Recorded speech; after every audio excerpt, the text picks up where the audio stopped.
Good evening.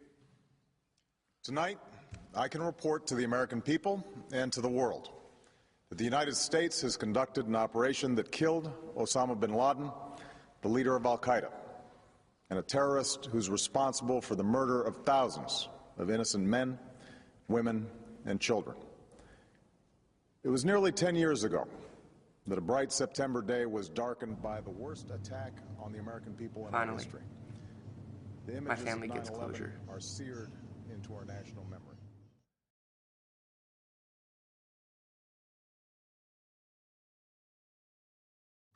I board the Delta airliner from New York City to Tampa, Florida.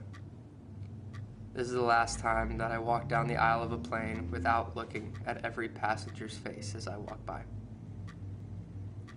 As I continue towards the back of the plane, I smile as the realization that I've skipped a boring day of school floods my mind.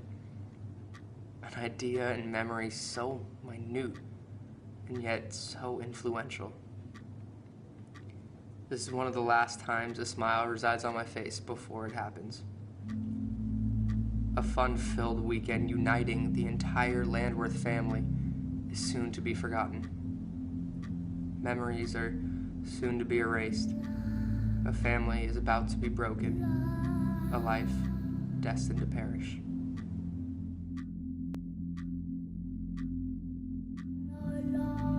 Independence Day School collectively stands in reciting the Pledge of Allegiance. As I stand behind my assigned seat, I mindlessly recite our nation's anthem, never thinking about the words that exit my lips.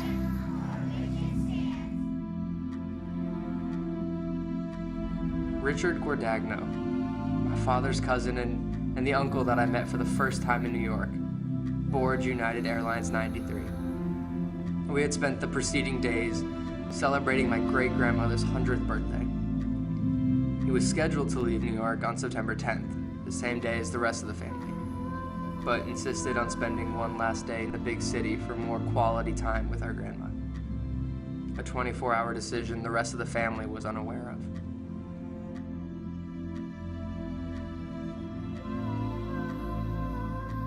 A mere 5 minutes after American Airlines Flight 11 is suspected of being hijacked.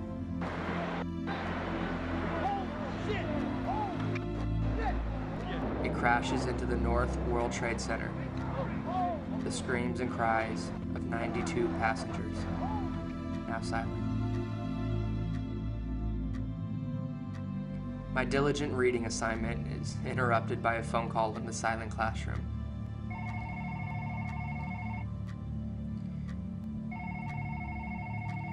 The school phone rarely ever rings. I notice my teacher's face is becoming immersed in panic and worry. 2 teachers work jointly in my classroom, and an additional 2 teachers are paired in the neighboring classroom. They are all summoned to join in a private huddle. As I stare and wonder at my teachers, the PA system interrupts my train of questioning. Our principal, voice shaking, commands that each grade proceed directly to their designated meeting spot. The 3rd, 4th, and 5th grade, my 4th grade class obviously being the best, all meet at the outside deck in between all the classroom buildings. As we sit in confusion, we notice our principal walking towards the deck as if on a mission. She wastes no time. America is under attack, she says. A hijacked plane has just hit the Twin Towers in New York. I have no idea what's going on. This makes no sense in my young mind. I look around and see some of the older kids crying, a sheer sign that whatever our principal had just said was bad. Real bad. Our principal rushes off to deliver the news to the other grades. Still extremely confused, I walk back to the classroom, and we're all aside to read out of our books while the news plays on the television overhead.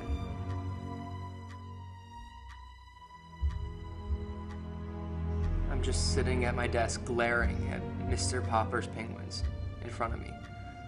Not reading, just blankly staring at the pages. Every few seconds, I peek over my book to watch the news, secretly hoping that I hear exactly what happened in terms that I understand, so I don't feel so stupid and clueless. I see the Twin Towers in New York, one of them engulfed in smoke. These buildings look strangely familiar. I had just seen them in person. I stood on top of them. I had no idea the names of the buildings until now. I finally piece it together. In the middle of my peak, however, I see it happen.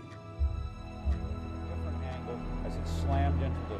I see a plane slam into the side of the building, a mushroom cloud of explosion following.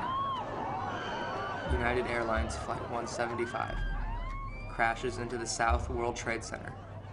The screams and cries of 65 passengers now silent.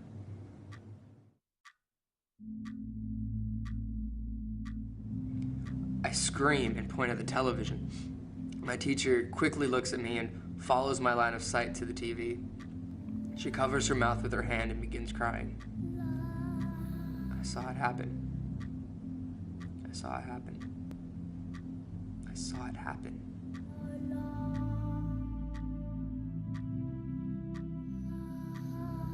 No one is reading. No one even has a book out. Every teacher and student is fixed on the TV. The image on the news is still. For over 30 minutes, we've been watching the two buildings bleeding smoke for as high as the eye could see. I was just there the day before. I was literally just there. As time passes, I'm starting to calm down, starting to come to terms with things. My relaxation of mind is quickly rattled again by the breaking news that intervenes in the Twin Tower videos. You can see the different layers, 1, 2, 3, 4, 5 layers in. The American Airlines Flight 77 crashes into the west side of the Pentagon. Screams and cries of 64 passengers now silent. The television, normally only used to watch the student-led morning announcements twice a week, is now filled with so much destruction, disaster, and death.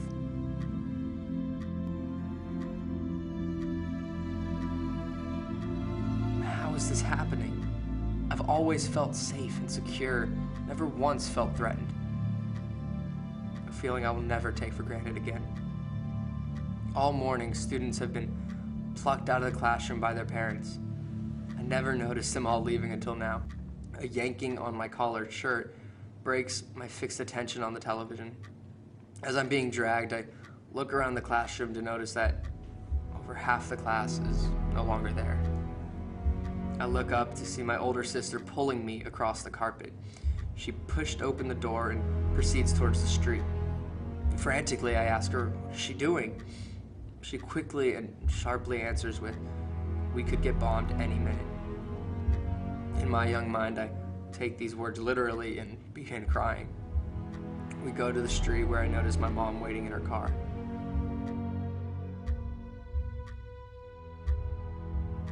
Upon entering the house, I run upstairs to where my computer is. I turn on the TV to an image I've not yet seen. There are no more Twin Towers, only a quiet and desolate New York skyline. The Twin Towers collapsed. The screams and cries of 2,606 innocent people now silent.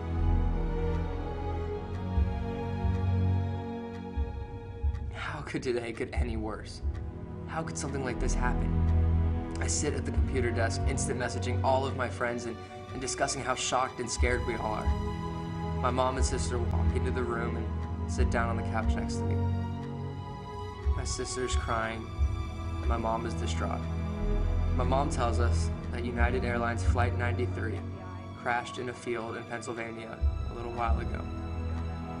Screams and cries of 44 passengers, now silent.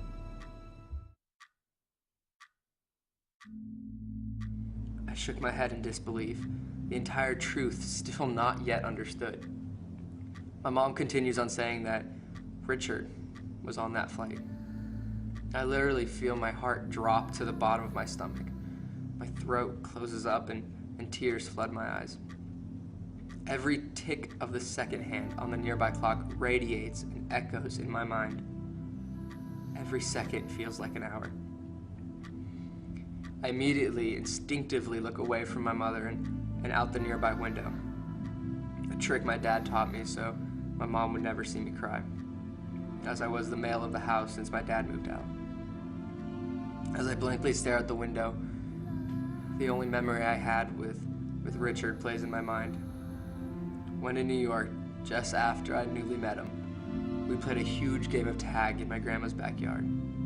It was all the cousins, there were 8 of us, versus the uncles, a pathetic 3. The backyard was a prime tag playing field. Large pine trees were planted sporadically throughout the house, perfect hiding and dodging objects. The uncles were it first. As they counted to 30, the cousins dispersed amongst the shrubbery. I immediately ran to the farthest corner of the yard behind one of the monstrous pine trees. I, being an expert tag player, knew that this was the smartest strategy in a game with so much pride at risk. As I peer through the branches, I can see the uncles nearing the end of their count. The uncles walked down from the patio, also known as base, and entered the battlefield. They were out for blood. 2 of my uncles quickly saw a herd of cousins and pursued them. Richard, however, knew someone was missing. Almost instinctively, he dialed in on my location and quickened his pace towards my position. My hiding spot was blown. I took off. Luckily, my youth and speed helped me escape the clutches of Richard. I was able to weave in and out of pine trees as if I was Luke Skywalker on my speeder in the forest. My downfall came, however, on the straightaway towards base. I was so close when Richard tackled me to the ground. He won this round. It was without a doubt the best game of tag I've ever played. Who could have guessed that my new tag buddy was soon to be another casualty on a long list of names? I'd never lost anyone before. My first experience with death is a murderous and selfish act that resulted in the wrongful theft of my uncle from me. That's how I consider the death of Richard. Not that he lost his life, but that his life was stolen. Richard was a genuine and selfless individual. Richard Guardagno, U.S. Fish and Wildlife Park Ranger, music lover, carpenter, son, brother, uncle, friend. The quietest dinner of my life to go along with the quietest night of my life. Few, if any, words are spoken. Everyone is owned in on the faint scraping of the metal fork against my dinner plate as I slide food around, not eating a bite. The static humming from the air conditioner down the hall fills the emptiness of the house. No lights, no talk, no food, nothing. Drained from the day, I go to bed early in hopes that I will never have to experience a day like September 11th, 2001, ever again.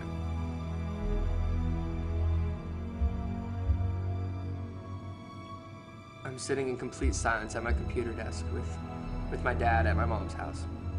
He'd called me earlier today and told me he had something to tell me in person. As I waited, my mind was wandering with the different possibilities of what he could say.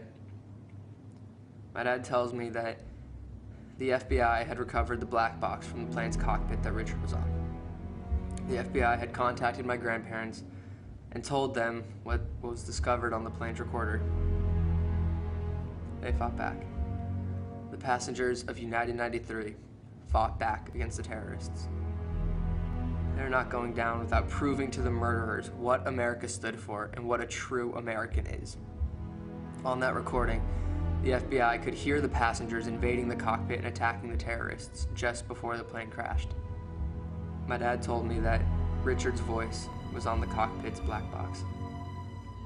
It is believed that Richard Guardagno, my uncle, contributed to the revolt that took place on United 93 and was one of the first people to enter the cockpit.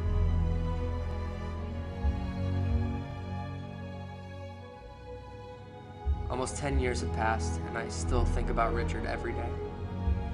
For the past 10 years, he has influenced how I live my life day to day. My compassion, determination, bravery, and knowledge to do what is right are rooted deep inside me because of the life of Richard Guardagno.